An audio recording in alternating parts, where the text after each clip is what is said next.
El Señor esté con vosotros. Lectura del Santo Evangelio según San Marcos. En aquel tiempo el Espíritu empujó a Jesús al desierto. Se quedó en el desierto 40 días, siendo tentado por Satanás. Vivía con las fieras y los ángeles lo servían. Después de que Juan fue entregado, Jesús se marchó a Galilea a proclamar el Evangelio de Dios. Decía: se ha cumplido el tiempo y está cerca el reino de Dios. Convertíos y creed en el Evangelio. Palabra del Señor.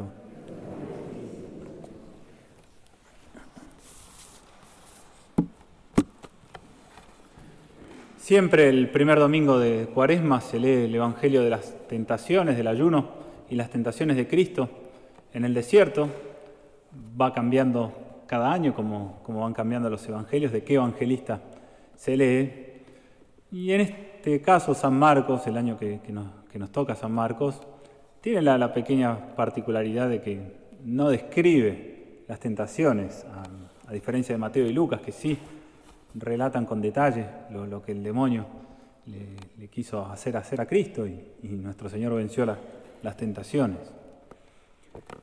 Y como estamos en el comienzo de la Cuaresma prácticamente y también el domingo pasado con la curación del leproso había salido todo el tema de lo que era el pecado, viene muy bien reflexionar y profundizar un poquito más en lo que es la realidad del pecado. Viene bien esto al principio de la Cuaresma porque hay que pensar que nos preparamos para celebrar la victoria definitiva de Cristo sobre el pecado y la muerte en la Pascua.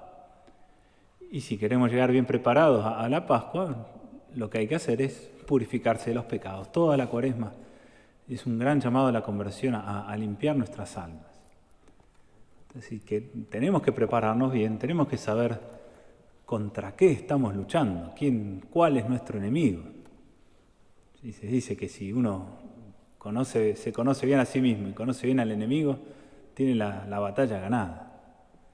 Bueno, tenemos que conocer bien en profundidad qué es el pecado, qué es lo que Cristo ha vencido con estas tentaciones, lo que decíamos el domingo pasado, que era la lepra, imagen del pecado, y por qué es al final el enemigo que tenemos que vencer durante toda nuestra vida y también especialmente en la Cuaresma para llegar bien a la Pascua.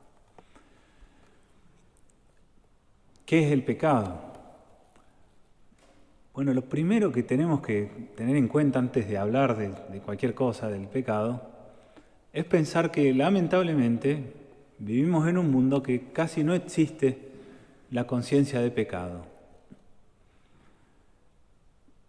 Basta ver un poquito cómo son los valores que tiene nuestra sociedad y pensar que muchas veces se convierte algo que es malo, se convierte en bueno por el simple hecho de que pasa a ser legal. Pensemos sin ir más lejos, el divorcio, el aborto, la eutanasia, cosas así que siempre van a ser pecado, pero como el gobierno las permite, entonces para mucha gente es algo bueno, algo que se puede hacer.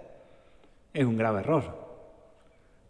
El gobierno no puede, ningún Estado puede legislar en contra de la ley natural, decir qué es pecado y qué no. Eso está inscrito en nuestra naturaleza.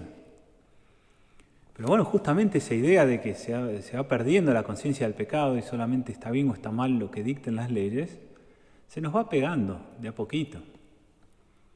Y no es raro escuchar en ambientes buenos que ya no hay que hablar de pecado.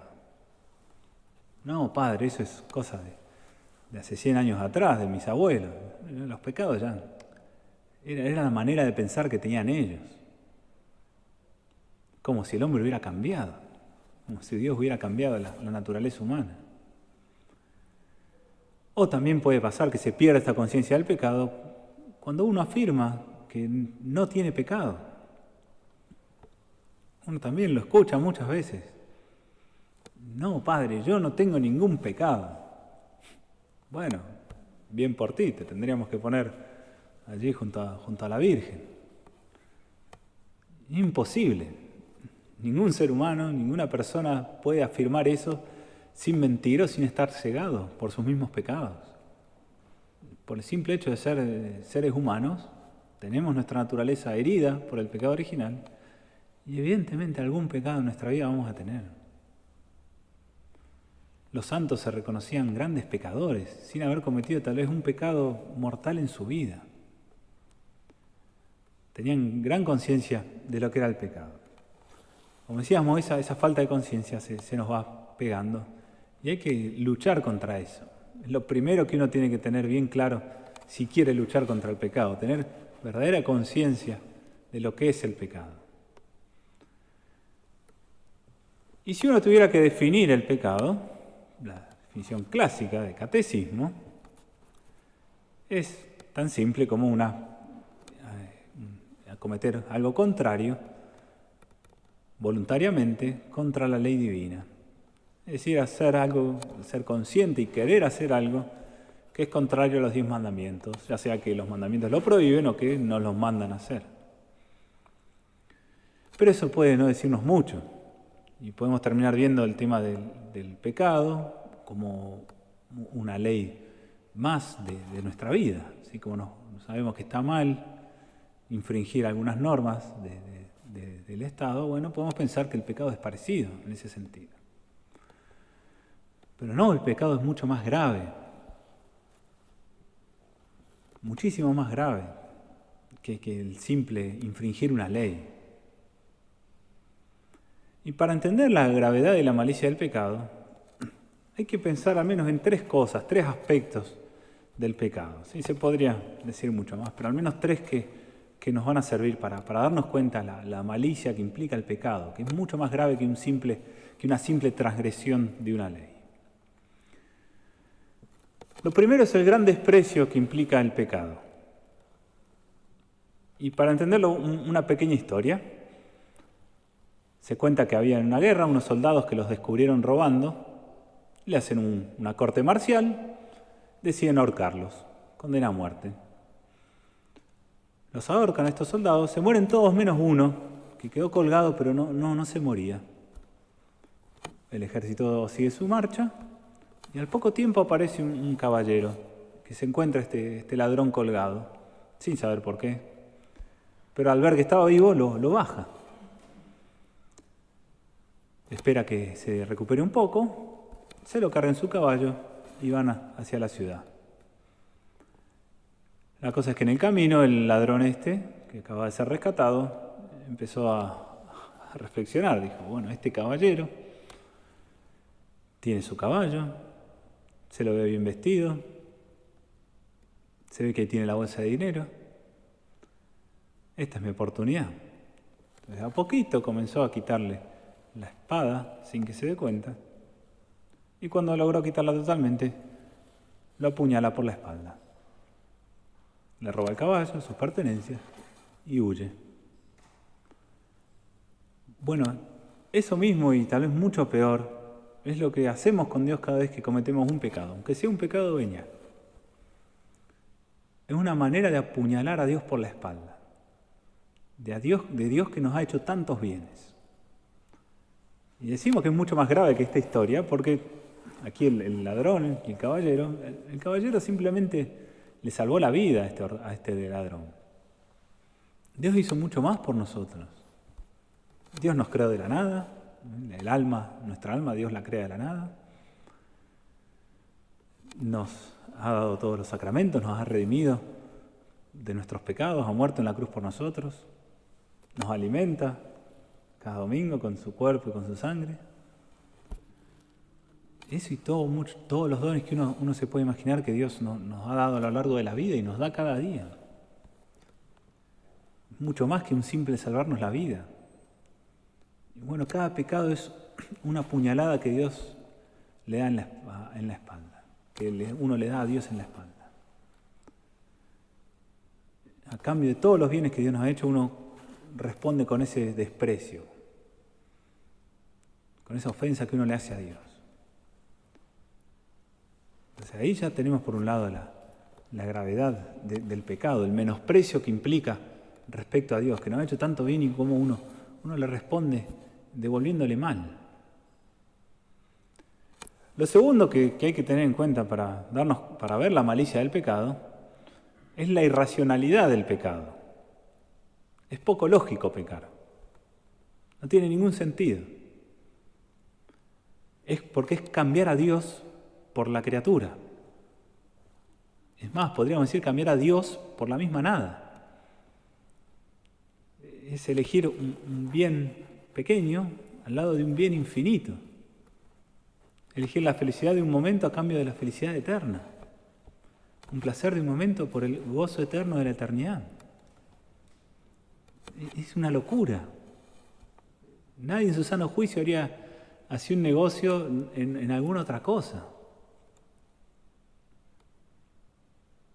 El día que uno tiene que comprar algo de mucho valor, un coche, una casa, lo que sea, lo hacemos con mucho cuidado porque el dinero cuesta. Y uno busca precios, busca calidad, algo que esté equilibrado. Y después, tal vez de un tiempo, bueno, se decide hacer la compra. No quiere que salga mal el negocio. Bueno, cada vez que uno comete un pecado, comete el peor negocio de su vida y muchas veces ni siquiera sin pensarlo. Cambia el infinito por la nada, cambia a Dios por la nada. Por eso es totalmente irracional. Si cualquiera de nosotros viene alguien, nos golpea la puerta y nos dice, bueno, mira, te cambio tu casa, tu finca, tu coche, todos los bienes que tengas por la ropa que yo tengo puesta y que vivo en la calle. Perdón, señor, pero yo seré muy bueno, pero no hay negocio, no puedo. Es una locura. Tengo familia, no puedo hacer esto. Bueno, con el pecado hacemos una cosa así o peor incluso. Entonces, para lo segundo, entonces, darnos cuenta de la irracionalidad, la poca lógica que tiene el pecado. Y lo tercero que tenemos que tener en cuenta para ver la profundidad que tiene el pecado, lo terrible que es las consecuencias que tiene el pecado. Y es que pecar no es gratis, por así decirlo. Si yo infrinjo una ley de tránsito, bueno, en todo caso la Guardia Civil me va a hacer una multa. Y pago la multa y ya está. Sigo conduciendo. Pero el pecado tiene muchas más consecuencias. La primera consecuencia es que el pecado esclaviza. Cuando uno usa mal de las cosas, que eso está a la raíz de todo pecado, uno se esclaviza a las cosas de este mundo. Cuando se busca desordenadamente el placer, los bienes, el dinero, la honra, la fama, el amor propio, cuando se busca todo eso desordenadamente, que se está pecando, uno termina esclavizado a todo eso. Uno termina viviendo para eso. Vive para el dinero, vive para la fama, vive para la honra. Uno pierde la libertad. Pierde lo más precioso que tiene el ser humano, que es la libertad, una de las cosas que más lo asemeja a Dios. Ser libre. Con el pecado uno se esclaviza voluntariamente. Sí, nuestro mundo se gloria de ser un mundo donde no existe la esclavitud, donde no hay totalitarismos, donde pasaron todas esas cosas de la antigüedad tan horribles que nos quieren contar. La gran mayoría del mundo vive esclavizado por el pecado. Y lo peor que ni siquiera es consciente de eso. Entonces, la pena, una de las consecuencias, esta pena merecida por el pecado es que uno se esclaviza. Otra consecuencia es que el pecado va aumentando el mal, el desorden, tanto en nuestras vidas como en el resto de la creación.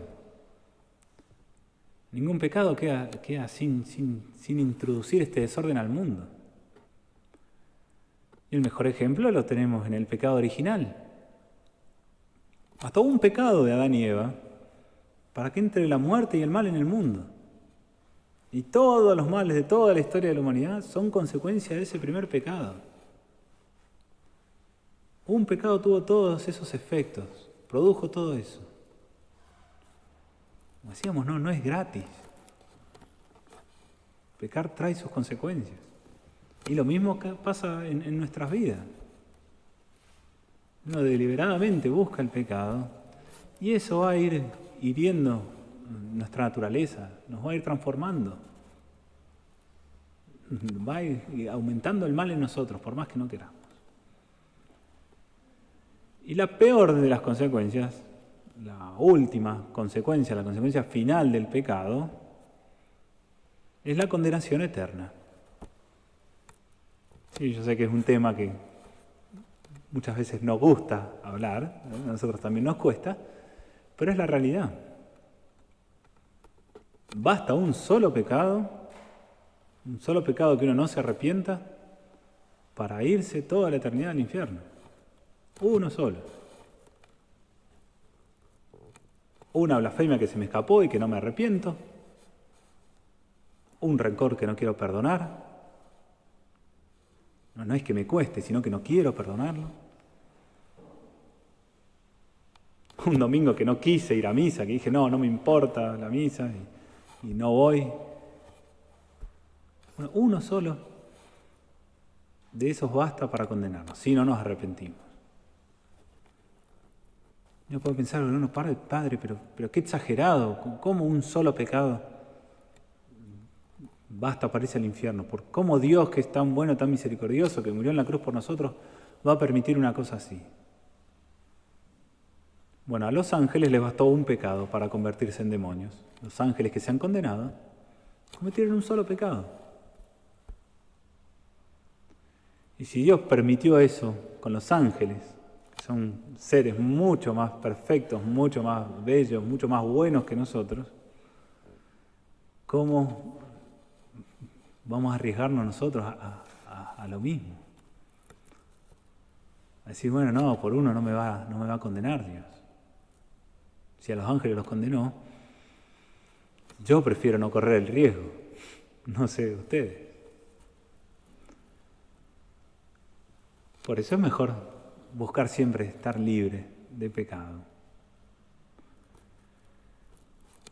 Todo esto es la malicia, sí, que tiene el pecado, es contra lo que hay que luchar en la Cuaresma y toda la vida. Y si uno habla mucho del pecado y todo esto, ya también hablamos un poco el domingo pasado, no es porque sea el único tema del que hay que hablar y es lo único importante, sino porque hay que estar advertidos. Y la Cuaresma es justamente un tiempo especial para eso. Si estamos agradecidos por tonterías, por así decirlo, como que el gobierno ponga señales en los caminos, lo mismo tenemos que estar agradecidos que alguien nos advierta de estas realidades tan peligrosas. Porque hay que aprender a huir del pecado. Como decíamos el domingo pasado respecto a la lepra, así como se huía de la lepra, hay que huir del pecado. Tanto esfuerzo que hacemos por evitar que nos sucedan otras cosas malas, tenemos que poner mucho más esfuerzo todavía en evitar todo aquello que nos pueda llevar a pecar, por toda la malicia que implica el pecado. Y también, como decíamos el domingo pasado, si por desgracia uno cae, hay que saber que mientras Dios dé vida, nos está dando la oportunidad de arrepentirnos. Cada instante que Dios nos da de vida es un instante más que nos está dando oportunidades de arrepentirnos, de convertirnos, y que nos llama constantemente. Y al mismo hecho de seguir vivo es un llamado a la conversión. Y con la muerte es cuando se acaban las oportunidades. Que la Virgen entonces nos conceda a todos la gracia en esta Cuaresma de luchar contra el pecado, no rendirnos ante las tentaciones y poder llegar bien preparados a la Pascua.